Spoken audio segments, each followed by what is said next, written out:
Os filhos de Deus. Os filhos de Deus ali no livro de Romanos, se você quiser acompanhar aí comigo, ok? Da sua Bíblia, pega lá seu celular, abra comigo e vamos meditar juntos na palavra do nosso Deus. O texto base se encontra aqui no livro de Romanos, capítulo 8, a partir do versículo 14. E lá diz assim: pois todos os que são guiados pelo Espírito de Deus são filhos de Deus.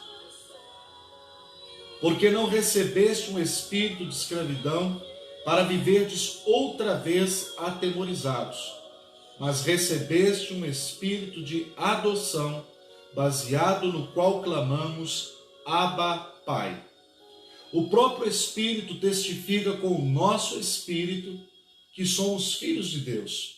Ora, se somos filhos, somos também herdeiros, herdeiros de Deus e co-herdeiros com Cristo.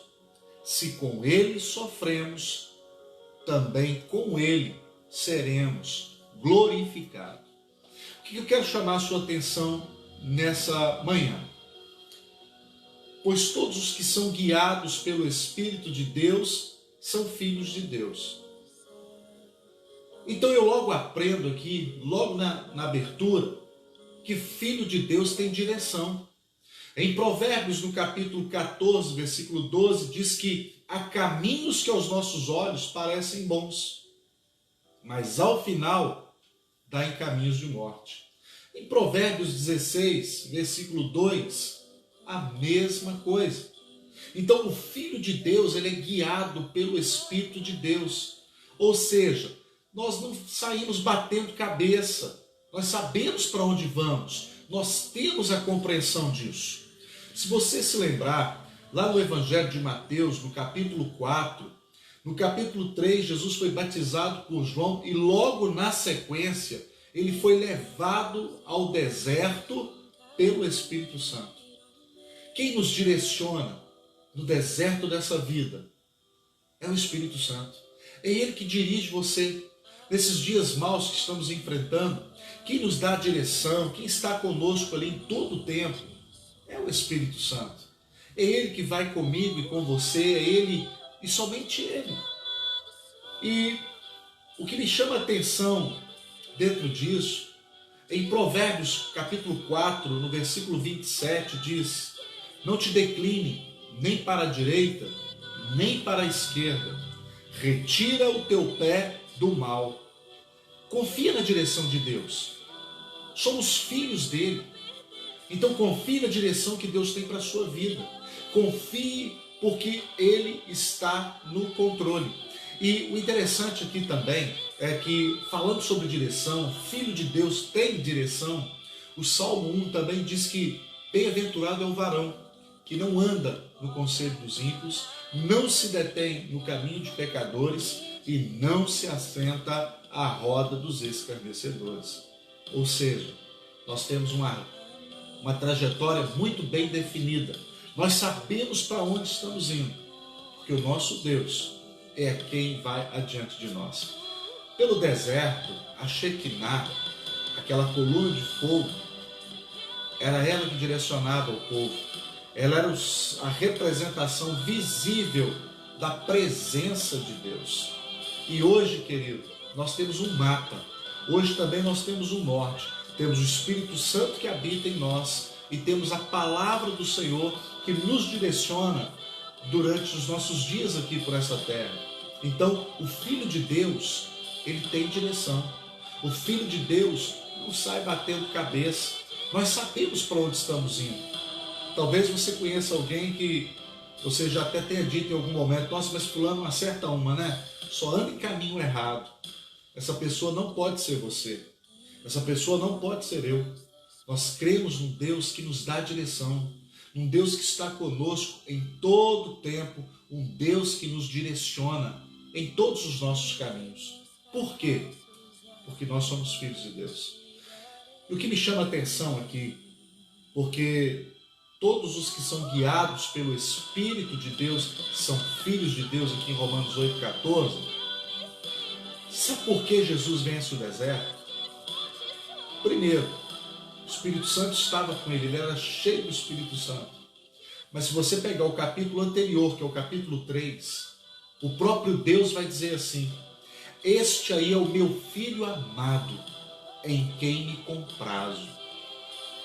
Querido, eu quero te dar o segredo agora aqui para o seu sucesso em família, o sucesso para a sua família agora. Que você, meu irmão, elogie a tua esposa, que você elogie os teus filhos, os seus amigos, eu não duvido disso, não duvido. Minha irmã, você que me ouve, que você fala bem do teu marido, por onde você vai, no salão e etc. Eu também não duvido disso. Mas às vezes nós percebemos alguns filhos que pensam assim: meu pai não me ama, porque ele não fala para mim.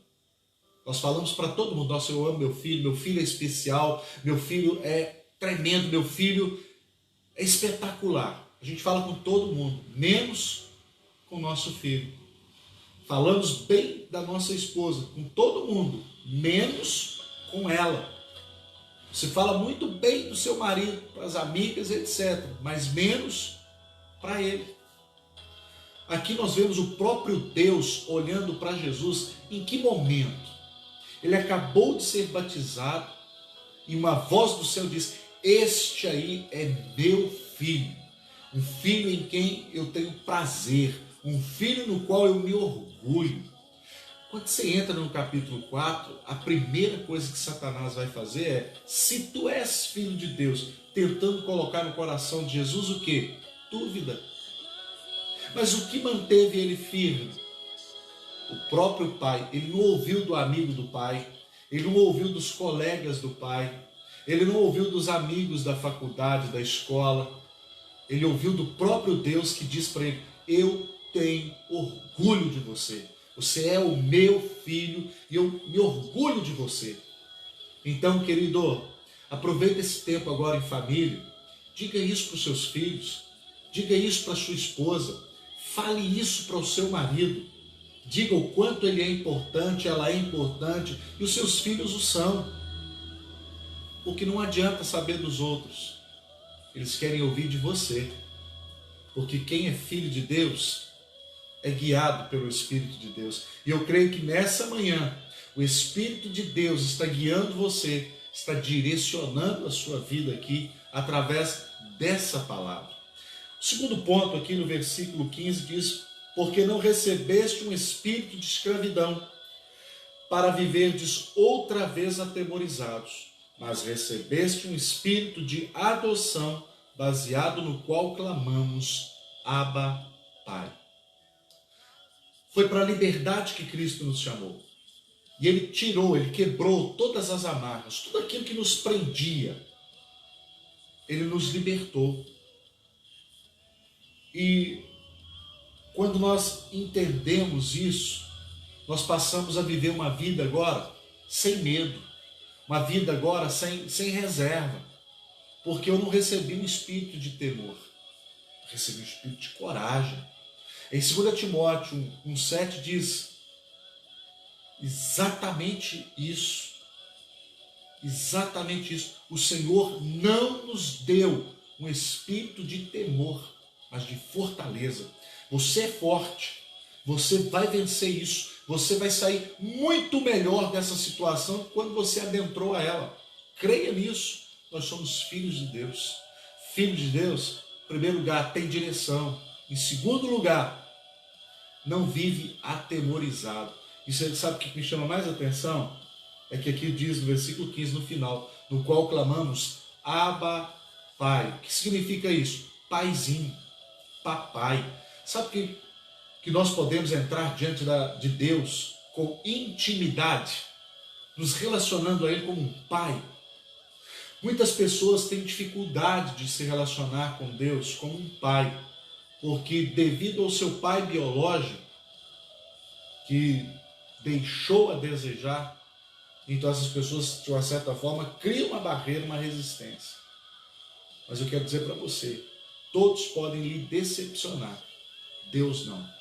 Deus ama você por aquilo que você é.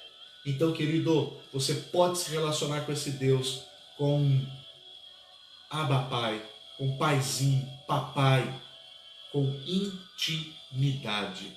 Então eu aprendo, em primeiro lugar, eu tenho direção. Segundo, eu não ando atemorizado, porque eu tenho um paizinho que cuida de mim. Eu tenho um papai que me segura pela mão e ele vai comigo, independentemente das adversidades. Ele é aquele que me leva de volta para o barco diante de uma tempestade. Se lembra? Em Lucas 5, ele provê para Pedro ali uma pesca maravilhosa. Show! Tê-lo como provedor é muito bom. Mas em Mateus 14, uma tempestade. Mas Jesus estava no controle de tudo, então não temas. Ele fica quando todo mundo vai embora, ele permanece. Em Mateus 28:20 ele diz: eu estou com você todos os dias, até a consumação dos séculos. Ele está com você e agora, onde você está, ele cuida de você, ele cuida da sua família. Ele é Deus, ele ama você. E aqui, caminhando, diz que o próprio Espírito testifica com o nosso Espírito que somos filhos de Deus. Versículo 16. O próprio Espírito, o Espírito Santo, testifica no meu Espírito que somos filhos de Deus. Somos filhos de Deus quando? Agora. Agora. Em 1 João 3,2 diz: agora somos filhos de Deus.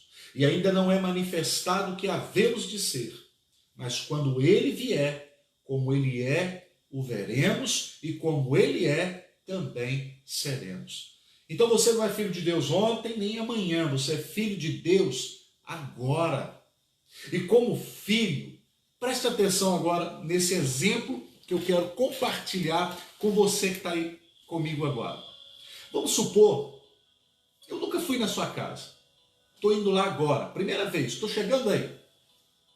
Eu posso chegar aí na sua casa agora, ir direto lá na geladeira e abrir? Ou então dizer assim: eu vou lá no quarto, vou deitar, e ir para o seu quarto, primeira vez que eu estou indo na sua casa. No mínimo você ia dizer: esse pastor é folgado, esse pastor é louco, ele nem me conhece direito, nem intimidade comigo ele tem, e ainda que tivesse, ele foi para o meu quarto, ele está andando na minha casa como se a minha casa fosse dele. Não é estranho? Mas agora deixa eu inverter. Se fosse o seu filho? O seu filho pode chegar aí na sua casa, abrir a geladeira. O seu filho pode chegar, ligar a TV, colocar no canal que ele quer, o seu filho. O seu filho pode ir lá para o seu quarto e deitar na sua cama.